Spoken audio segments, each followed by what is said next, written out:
하나님 말씀은 구약성경 마지막 책 말라기서 2장 17절에서부터 3장 5절까지의 말씀입니다.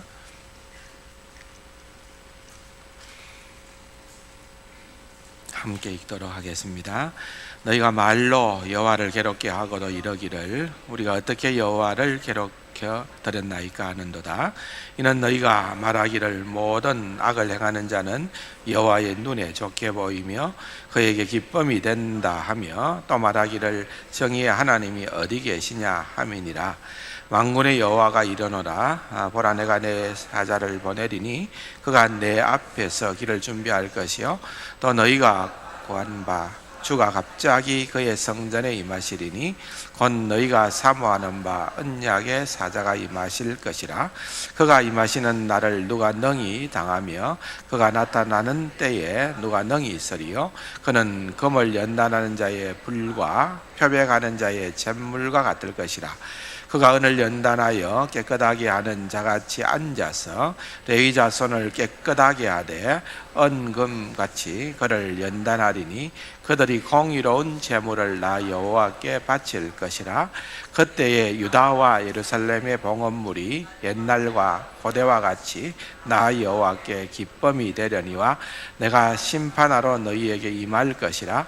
점치는 자에게와 간음하는 자에게와 거짓 맹세하는 자에게와 품꾼의 상에 대하여 억울하게 하며 과부와 고아를 압제하며 나그네를 억울하게 하며 나를 경외하지 아니하는 자들에게 속히 정언하리라. 만군의 여호와가 말하였느니라. 아멘. 대단히 감사합니다. 누군가 늘 위해 기도하네. 그 누군가가 저와 여러분이 되어야 될 줄로 믿습니다. 우리가 누구를 위하여 기도할 수 있는 그런 은혜의 자리에 나아갈 수 있다는 것이 얼마나 축복입니까? 또 얼마나 감사한 일입니까? 그러한 은혜의 도구가 되었으면 참 좋겠다 생각을 하고요. 약 2주간에 걸쳐서 이제 좀 머나먼 선교 여행을 하고 잘 돌아왔습니다. 피곤치 않느냐고 물으시는 분도 계십니다만은 피곤합니다.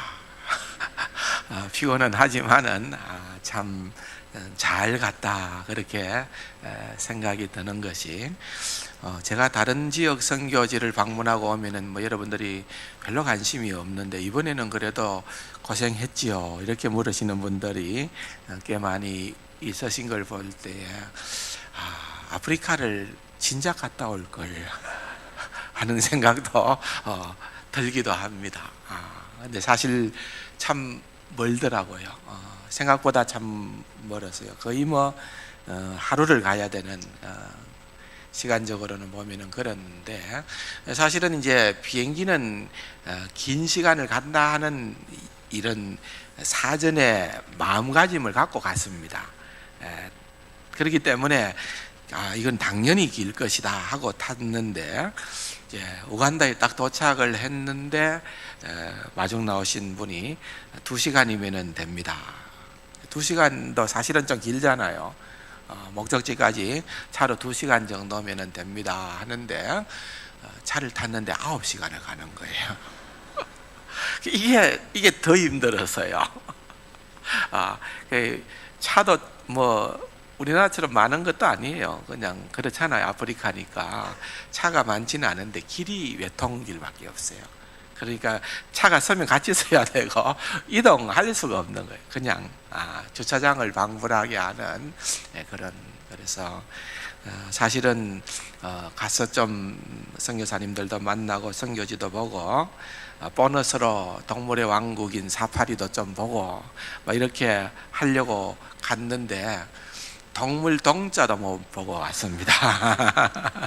그냥 회의하고 집회하고 마치고 다 끝나고 사파리까지 가는데 차로 6시간은 가야 된대요. 그런데 저는 그때에 갔다가는 그날 공항으로 나와야 되니까 방법이 없어서 저는 가지도 않고 공항으로 나와서 다음을 기약하고 그냥 돌아왔습니다. 그러나 이제 사실은 좀 힘들기도 하고 좀 상당히 특별한 곳에 갔다 하는 생각도 했습니다만은 현지에서 우리 이제 동서아프리카에 우리 KPM 우리 지역 선교사님들이 8가정이 모였었는데 시에라리온에서 2가정이 왔고 나이지리아 또 가나, 우간다, 케냐 뭐 이런 식으로 이제 곳곳에서 동서아프리카에 말이 동서아프리카지 굉장한 거예요. 저기 시에라리온에서 비행기를 타고 우간다에 오면은 비행기로 8시간을 와야 돼요. 그리고 비행기로 8시간을 와야 되는 정도의 거리를 같은 지역부로 묶어놨으니까 이건 사실은 어떤 의미에서는 좀 불합리하지만은 할 수는 없어요. 인원이 적다 보니까 그렇게 묶어놨는데 거기에서 10년, 20년도 넘게 선교사로서 고생하시는 분들을 만나니까 사실 이분들이 진짜 귀하구나 하는 생각을 하게 되어졌어요. 어떤 의미에서는 우리 동남아 같은 데는 단기 선교팀이라도 자주 갈 수 있지만은 아프리카는 안 가요. 너무 머니까. 또 실제적으로 이제 별로 볼 것이 없으니까. 그래서 내년에는 장원세관교에서 단기 선교팀 올 거죠. 이런 식으로 선교사님들이 기대를 갖고 묻기는 하는데 장담할 수 없었습니다. 그렇게 쉬운 것이 아닙니다. 참 너무 많은 수고를 한다.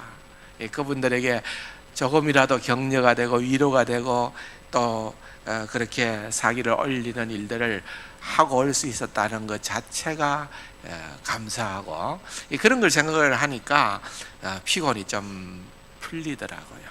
그래서 아무튼 좀 아쉬움도 있고 또 한편으로는 너무 잘 갔다 그렇게 생각을 하고 돌아왔습니다. 조금 다는 할 수가 있는 시간은 안 되니까 조금만 그중에 인상적인 부분들을 좀 말씀을 드리면은 우리 선교사님 가운데에서 이제 7월 달에 안식년이 되어져서 우리 교회도 한번 제가 오라고 했는데 나이지리아 선교사님이 한 분 계세요. 이재찬 선교사님이라고 계신데 이 나이지리아라는 나라는 뭐 물론 저도 못 가봤죠 아직까지는. 그런데 아프리카에서 가장 인구가 많은 한 1억 6천만 정도가 되는 그런 나라입니다. 그런데 이 아프리카라고 하는 이 대륙이 그나마 그래도 살기는 어렵고 그렇다 하더라도 기독교가 이렇게 증가하는 그런 퍼센테이지가 가장 큰 대륙이 아프리카입니다. 근데 그렇게 성장을 하지만은 또 그 못지않게 이제 이슬람도 계속해서 이렇게 성장을 합니다. 이번에 우간다도 가보니까 생각보다는 이슬람이 굉장히 많이 팽창을 하고 있습니다. 나이지리아도 반을 나누어서 남쪽은 기독교가 좀 한 48.5% 약 50%가 되지만은 북쪽은 거의가 이슬람이 차지를 한 거예요. 이슬람이. 그런데 그 가운데에 아주 위험한 여러분들 그 많은 그 테러도 생기고 정말 그 IS 못지않게 이슬람 아프리카 이슬람도 아주 과역한 그런 사람들이 있는데 그런 상황 가운데에서 이 선교사님이 계신 거예요. 나이지리아에서. 그런데 거기에 북부 지역에 중동을 포함한 이 아프리카 지역에서 가장 큰 신학교가 있습니다. 신학교 제트라고 하는 신학교 학생들 숫자가 약 한 500명 정도, 굉장히 크잖아요. 500명 정도 되는 그런 신학교가 있고 그 신학교의 신학 파트 쪽에 주임 교수로 우리 이재찬 선교사가 수고를 하고 있습니다. 물론 공용어는 영어고 이 나이지리아만 하더라도 460개 언어가 존재한답니다. 부족마다 언어가 다 다르다는 그 말이죠. 그런데 참 우리도 충분히 이해는 됩니다만은 우리가 한창 어려울 때에 예수 믿으면은 잘 살게 된다, 예수 믿으면은 병 낫는다, 예수 믿으면은 복 받는다, 그런 어떤 소망스러운 메시지가 우리에게도 굉장히 많은 신금을 울렸잖아요. 마찬가지로 이제 아프리카도 그런 이제 소위 말하면은 번영 신학이다, 또는 캐리스메틱이라고 하는 것은 은사주의적 그 말입니다. 은사주의적, 성령의 은사를 많이 강조해서 예수 믿으면 병 낫는다, 실제 그런 역사들이 막 일어나잖아요.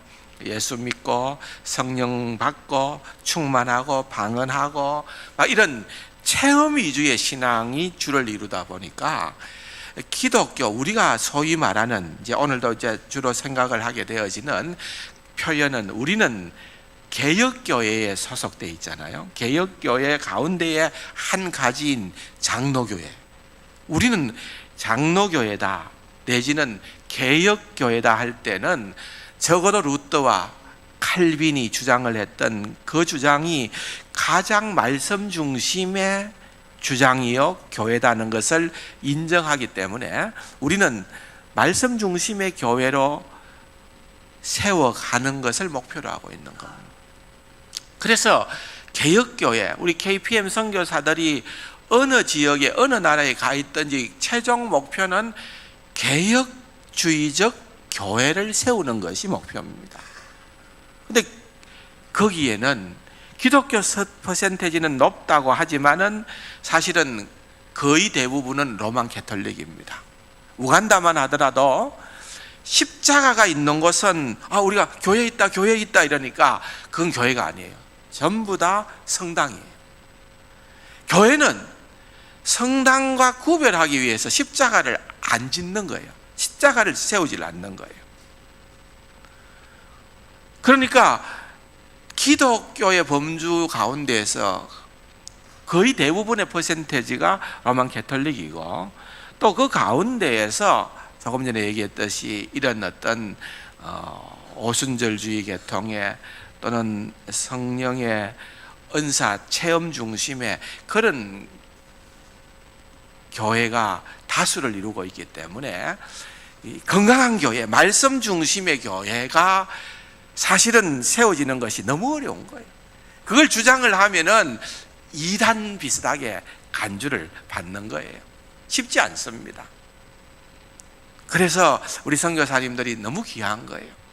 그런 열악한 환경 가운데, 그런 상황 가운데에서 정말 거기에서 개혁주의 신학을 가르치고 개혁주의 교회를 세우고 개혁주의 목사를 배출하고 하는 그와 같은 일들을 위하여서 목숨을 건다라고 하는 것이 보통 귀한 일이 아니라는 겁니다. 그래서 참 열악한 형편 가운데에서 선교 사역을 하고 있다라고 하는 것을 이번에 가서 볼 수가 있었습니다. 너무나도 많은 수고를 하고 있는 모습이었습니다. 우리가 이 종교개혁 500주년을 맞이하여서 이제 소책자 가운데서 6월은 여러분들이 벌써 읽으신 분들도 계시겠습니다만은 이 종교개혁과 정치라고 하는 이 주제가 다루어지는 겁니다. 종교개혁과 정치.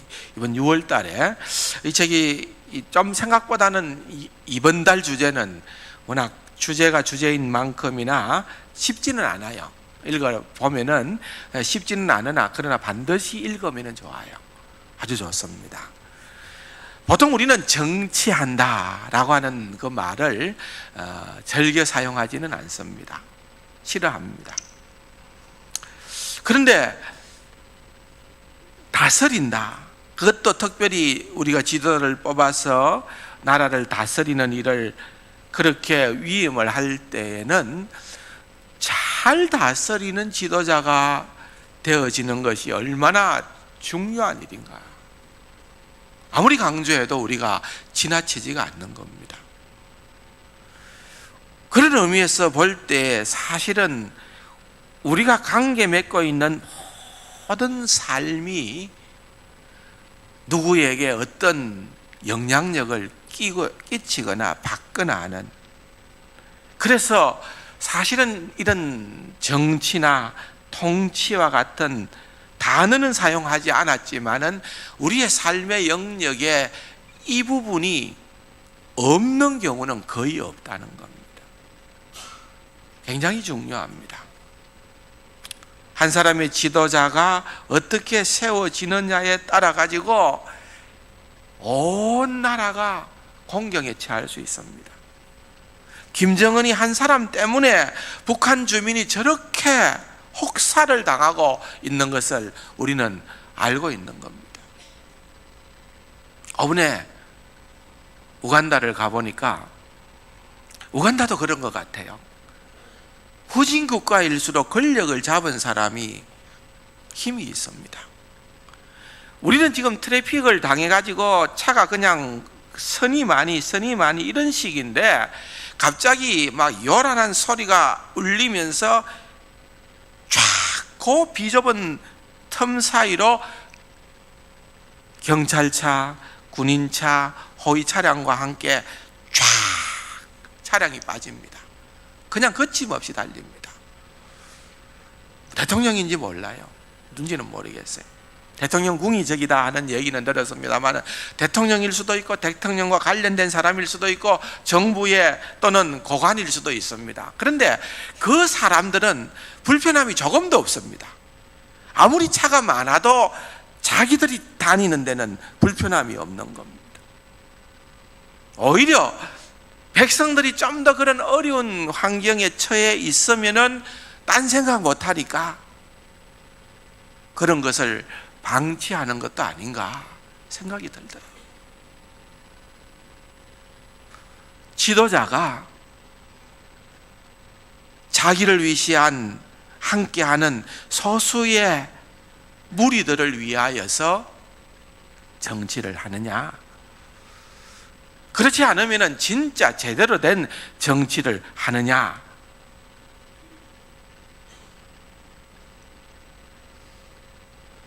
대단히 중요한 사실입니다. 어제 제가 읽었던 글 가운데 하나는 6.25 사변 때에 거점하여서 빌리 그레함 목사님이 한국에 와서 미군들을 격려하고 돌아간 그런 사진과 글도 보았습니다. 그 당시에 미국의 대통령은 트루만 대통령이었습니다. 그런데 트루만 대통령이 한국에서 전쟁이 발발했다는 보고를 받는 동시에 미군을 파병해야 된다고 결정하기까지에는 단 10초의 시간이 필요했다. 이렇게 글이 나와요. 대통령이 그 보고를 받는 즉시로 파병해 이렇게 했다는 거예요. 파병해. 어쨌든 우리가 알기로는 트루먼도 신실한 크리스찬입니다. 여러분, 만약에 그때에 미군이 파병되지 않았다면, 유엔군이 들어오지 않았다면 여러분, 오늘의 대한민국은 존재하지 않는 겁니다. 그 지도자를 누가 세웠습니까?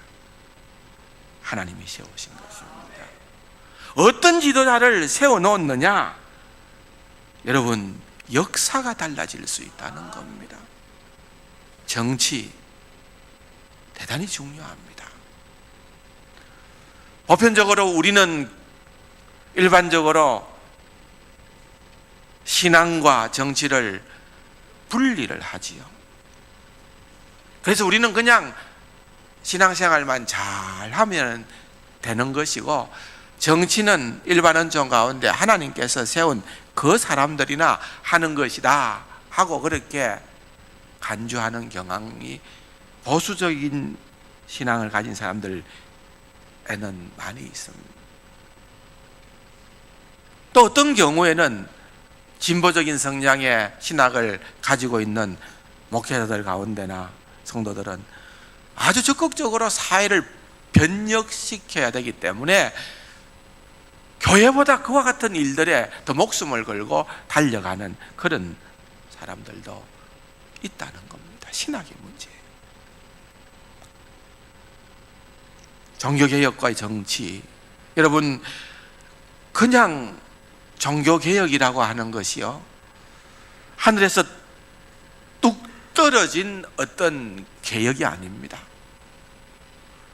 우리가 종교개혁 500주년이라고 말하는 것처럼 1517년 10월 31일 말틴 루터가 종교개혁을 일으켰지 않습니까? 그러니까 16세기를 알아야 됩니다. 그러니까 서유럽의 그 당시의 시대적인 상황을 알아야 됩니다.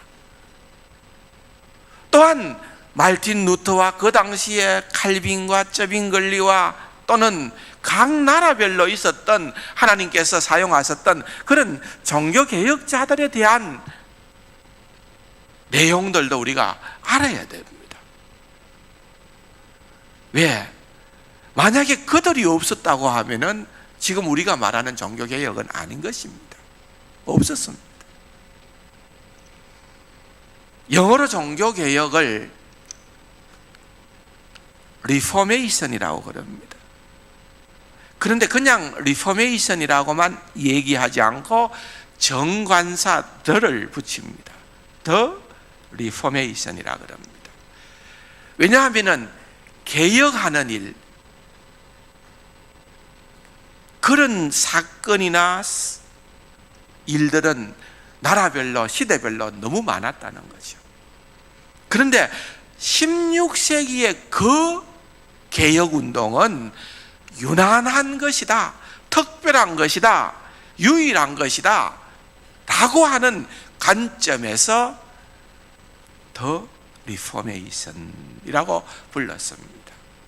근데 그것을 우리는 번역하기로 종교개혁이라 그랬습니다.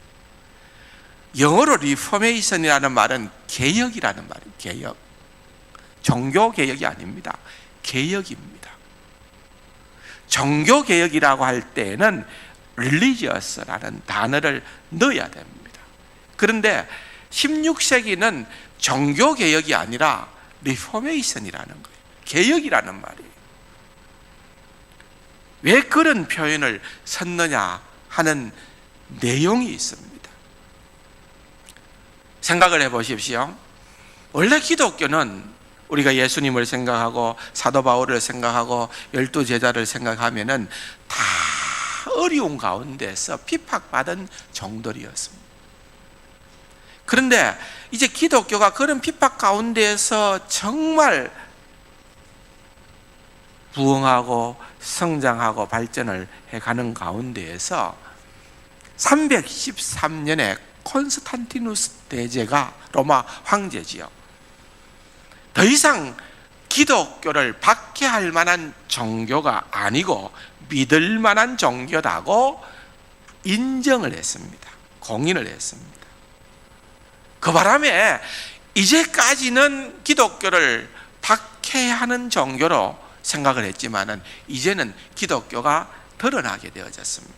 이제는 내가 기독교인이라고 해도 어떤 핍박이 없습니다. 392년에 어떤 일이 일어났습니까? 테오도시우스 로마 황제가 마침내 기독교가 우리나라의 국교다 선언을 한 겁니다. 기독교가 로마의 국교가 되어버렸다니까요. 그 말은 무슨 말입니까? 이제는 기독교가 모든 혜택을 누리게 되어졌다는 겁니다.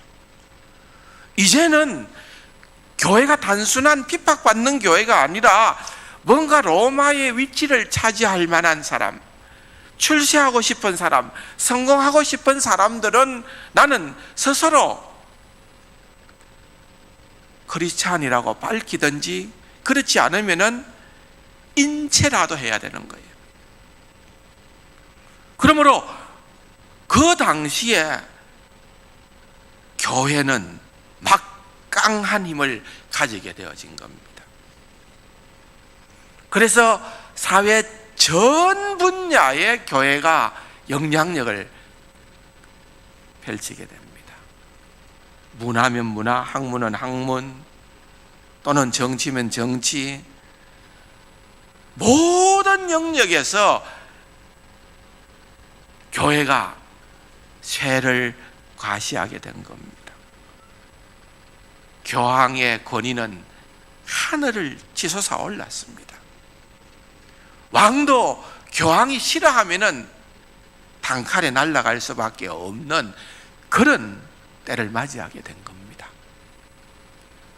그렇기 때문에 절대 권력은 절대 부패한다는 것처럼 갑자기 그런 엄청난 권력이 주어진 교회가 되다 보니까 중세 시대의 교회는 절대 부패하게 되어졌던 것입니다. 종교개혁이 일어나게 된 배경 아닙니까? 그렇게 종교개혁이 일어났습니다. 그런데 우리는 종교개혁이라는 표현이 맞습니다. 그러나 서유럽의 16세기에는 그냥 리포메이션이에요. 교회만 개혁되어서는 되는 것이 아니라 교회가 영향력을 끼치고 있는 전 사회가 전부 다 개혁되어져야 되는 겁니다. 대학이 개혁되어져야 되고 나라가 개혁되어져야 되고 그런 일들이 펼쳐지게 된 겁니다. 그게 우리가 정치를 다룰 수밖에 없는 배경입니다. 종교개혁과 정치가 무슨 상관이 있는데 16세기는 상관이 있었다는 겁니다. 그래서 그때의 루터는 어떤 생각을 가졌고 그때의 칼빈은 어떤 생각을 가졌고 그때의 존 낙스, 스코틀랜드에서의 존 낙스는 우리 장로교의 근간이 되어지는 스코틀랜드의 개혁운동이 바로 장로교회의 뿌리가 되고 그 운동이 미국으로 넘어가서 미국의 장로교회가 우리나라에 와서 오늘의 한국의 장로교회가 되어진 것 아닙니까? 또 다른 부류는 성공회와 같은 영국의 국왕이 주관이 되어져서 교회개혁을 펼치는 성공회와 같은 그런 부류의 교단도 생기고 거기에서 파생되어진 감리교단도 생기고 그 감리교단에서 또 파생된 나사렛 성결교단이나 성결교단, 홀리니스 무브먼트라고 하는, 그러니까 말하자면은 그 뭡니까? 성결운동, 성결운동, 거룩운동, 그런 운동으로 생겨나게 되어진 그런 교단이 바로 성결교단입니다. 회중교회가 견디지 못하가 쫓겨나다가 결국은 네덜란드에 모여있는 제세례파 교단이 있었습니다. 이것도 하나의 개혁주의 교단입니다. 제세례파, 세례를 다시 준다, 아나베프티스트라는 말인데 세례를 다시 주는 이유가 있습니다. 뭔가 하면은 지금도 우리가 유아 세례를 강조하지 않습니까?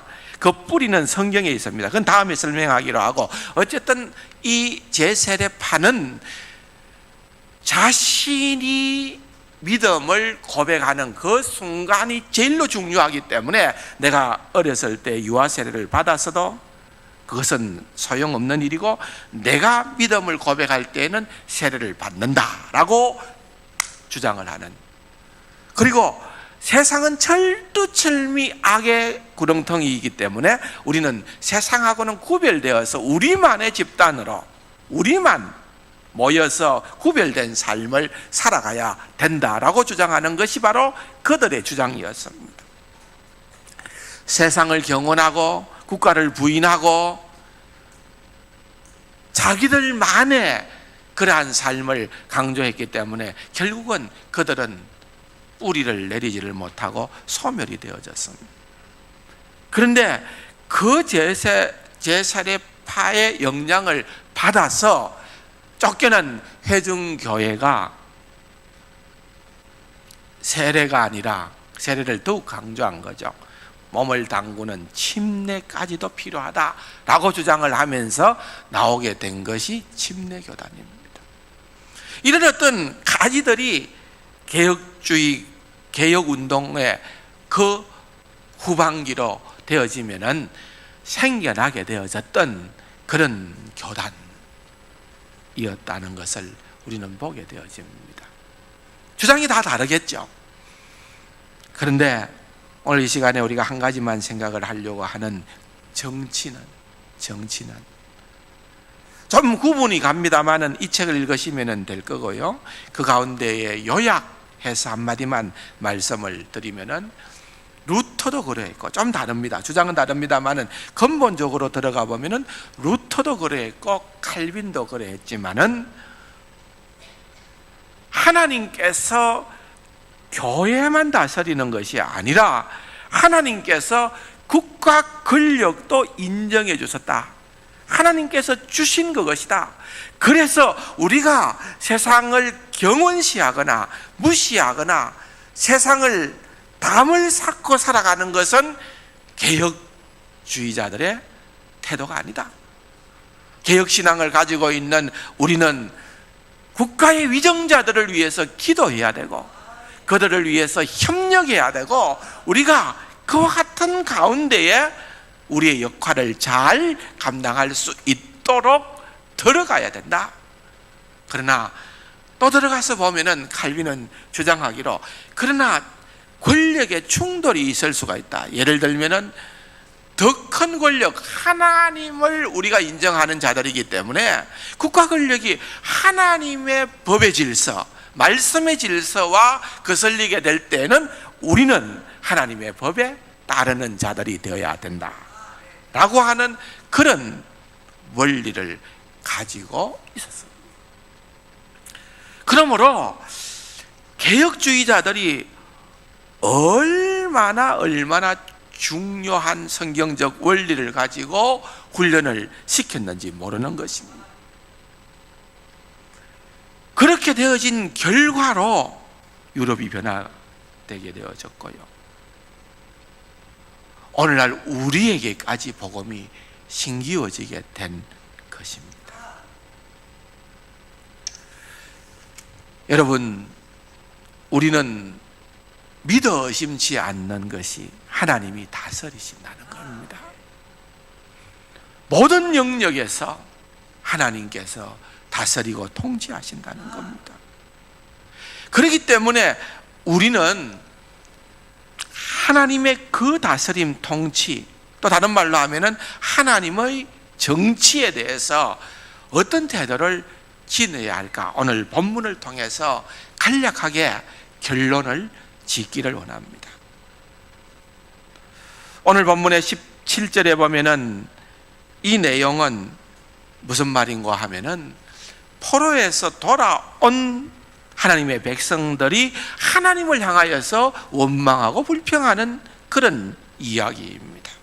어떻게 이야기를 합니까? 너희는 말하기를 모든 악을 행하는 자는 여호와의 눈에 좋게 보이며 그에게 기쁨이 된다 하며, 이게 무슨 말인가 하면은 그들이 천군의 꿈을 가지고서 다시금 페르시아에서 예루살렘으로 복귀를 하게 됩니다. 그리고 난 다음에 그들의 기대는 이제는 다윗보다도 더 멋있는, 더 훌륭한 최고의 왕이신 메시아가 오게 될 것이고, 그렇게 되어지면은 이 세상에 우리가 경험했던, 우리가 고난당했던 그 어떤 불공평한 일들이 사라지게 될 것이다, 그런 기대감을 가지고 돌아오게 된 겁니다. 그런데 여러분, 현실은 그렇지 않았다는 겁니다. 그들이 돌아와서 경험을 해보니까 여전히 악한 사람들이 잘 되더라는 겁니다. 악한 사람들이 너무 잘 되는 것을 보니까 하나님께서 저 악한 사람들을 기뻐하시는 하나님이시구나 하는 그런 의아감이 생기게 되어졌다는 것입니다. 심지어는 그 다음 구절에 있는 것처럼 또 말하기를 정의의 하나님이 어디 계시냐? 이 말은 하나님이 정의롭다고 하면은 그 정의의 하나님이 도대체 이런 일들을 어떻게 허용하시느냐 이 말입니다. 이런 부당한 일들이 정말 있어서는 안 되는 형편없는 일들이 발생을 하는 것을 보니까 정의의 하나님이 아니시거나 정의의 하나님은 존재하지 않는 그러한 하나님이다, 이렇게 간주를 하는 것입니다. 여러분, 이것은 꼭 그들만의 생각은 아닙니다. 시편 73편에 보면은 아삽의 경우도 악인의 형통함을 보면서 그는 미끄러질 뻔했다, 실족할 뻔했다 하면서 이렇게 고백을 합니다. 하나님이 참으로 이스라엘 중 마음이 청결한 자에게 선을 행하시나 나는 거의 넘어질 뻔하였고 나의 걸음이 미끄러질 뻔하였으니 이는 내가 악인의 형통함을 보고 오만한 자를 질투하였음이로다. 그들이 죽을 때의 고통이었고, 악인이 뭐 잘 사는 건 있을 수 있다 이거죠. 그런 경우는 있지만은 악인이 죽을 때는 한번 신나게 고통당하고 죽었으면 좋겠는데 죽기도 잘 죽는다 이거예요. 고통도 없이 꼴까닥 잘 죽는다 이거예요. 너무 잘 죽는다. 그들이 죽을 때에도 고통이 없고 그 힘이 강건하며 사람들이 당하는 고난이 그들에게는 없고 사람들이 당하는 재앙이 그들에게는 없다. 여러분, 아삽의 원망, 불평이 오늘 우리 마음속에 있지 않습니까? 하나님, 내가 예수 믿는데, 내가 하나님 믿는데, 내가 주의 일 하는데 이거 뭡니까? 내 꼬라지가 이게 뭡니까? 하나님, 나를 왜 이렇게 합니까? 세상 사람들은 그렇게 악을 행하면서도 저렇게 잘 되는데 하나님 나를 기뻐하십니까? 저 악인을 기뻐하십니까? 하나님 진짜 의로우신 하나님이십니까? 그렇지 않으면은 하나님은 불의의 하나님입니까? 그러한 태도를 취하게 된다는 것입니다. 하박국도 그의 나라가 멸망을 하게 될 때에 하나님, 우리가 하나님 앞에서 잘한 건 없지만은 그래도 하나님, 우리보다 월등히 흉악한 저 이웃 제국을 하나님께서 왜 몽둥이로 들고 그것을 가지고 우리를 징치하십니까? 겁탈과 강포가 내 앞에 있고 변론과 분쟁이 일어났나이다. 이러므로 율법이 해이하고 정의가 전혀 시행되지 못하오니 이는 악인이 의인을 애워쌌으므로 정의가 굳게 행하여 지민이다. 악인이 의인을 괴롭히면서도 승승장구하는 그와 같은 일들을 보면서 아무리 하나님께 호소를 하여도 소용이 없다는 것을 느끼게 되어졌다는 것입니다. 그러나 여러분, 하나님은 어떤 하나님인가?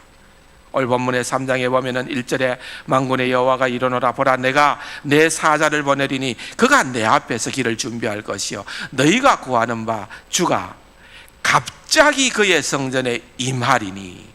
여러분, 여기에서 우리가 주목해야 될 단어는 갑자기라는 단어입니다. 갑자기. 하나님 왜 빨리 우리에게 호응하지 않습니까? 우리에게 응답하지 않습니까? 왜 하나님 우리의 기도에 적극적으로 하나님께서 보응을 하지 않습니까? 그런데 하나님께서 뭐라고 말씀하십니까? 갑자기 임하리니. 어떻게 보면은 우리가 생각하는 적시나 하나님께서 말씀하시는 갑자기는 시간적으로 보면은 비슷해 보일 수도 있습니다. 근데 여러분, 이건 달라요. 왜 다릅니까? 우리가 적극적으로 응답해 주십시오 하고 요구할 때는 언제든지 중심이 내게 있는 거예요. 하나님께서 내 손바닥 안에서 놀기를 원하는 거예요. 하나님 그런 분입니까? 아니에요. 하나님은 철두철미 하나님 주권대로 하십니다. 그렇기 때문에 여러분, 우리가 생각할 때는 더디게 보이고 우리가 생각할 때는 정말 답답해서 쩔쩔매고 당황스러워 하지만은 여러분, 갑자기라고 하는 그 말은 예상치 못한 때라, 그 말입니다. 예상치 못한 때. 하나님은 하나님께서 예상하지 못한 그때에 하나님께서 하나님의 방법대로 그와 같은 일들을 행하신다. 주의 사자를 때마다 준비하신다. 죽을 수밖에 없는 우리를 위하여서 예수 그리스도를 보내어서 제물이 되게 하여 주신다. 그것으로 말미암아 우리에게 생명을 공급해 주신다. 여러분, 결국은 그런 삶입니다. 선교사들도 그러했고요, 우리의 삶도 그러한 삶입니다. 그는 금을 연단하는 자의 불과 표백하는 자의 잿물과 같을 것이다. 그가 은을 연단하여 깨끗하게 하는 자같이 앉아서 레이자손을 깨끗하게 하되 금은같이 그들을 연단하리니 그들이 공의로운 제물을 나 여호와께 바칠 것이라. 그때의 유다와 예루살렘의 봉헌물이 옛날 고대와 같이 나 여호와께 기쁨이 된다.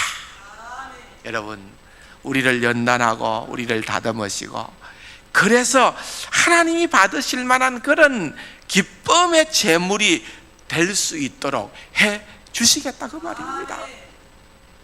그러나 마지막 5절의 반면에 하나님께서 놓치지 않고 심판하는 자들이 있는데, 여러분 주목해 보십시오. 거기에 보면은 먼저는 점치는 자가 나옵니다. 여러분, 점치러 다닙니까? 점은 뭡니까? 우리의 미래를 하나님께 맡기는 것이 아니고 귀신에게 맡기는 거예요. 하나님 싫어하십니다. 하나님 싫어하세요.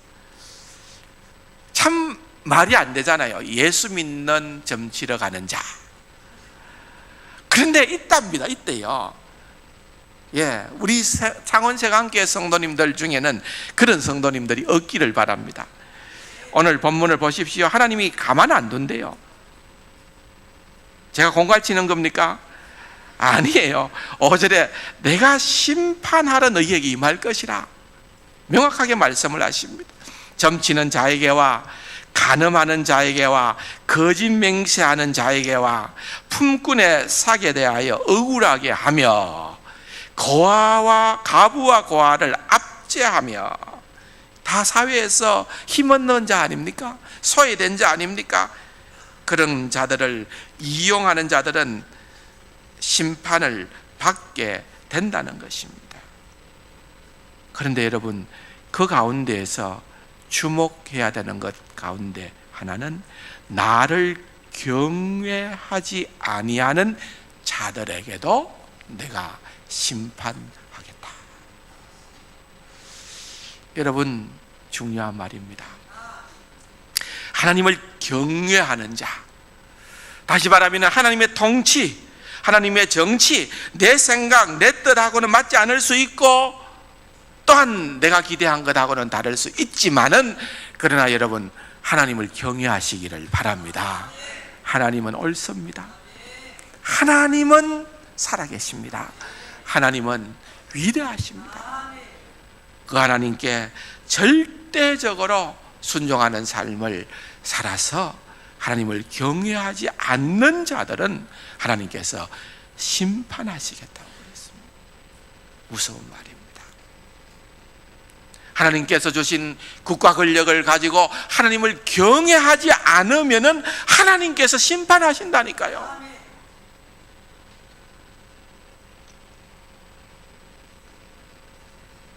여러분, 대통령이 되었다고 그렇게 좋아할 수 있습니까? 그 권력을 가지고 하나님을 두려워하고 하나님을 경외함으로 주신 권력을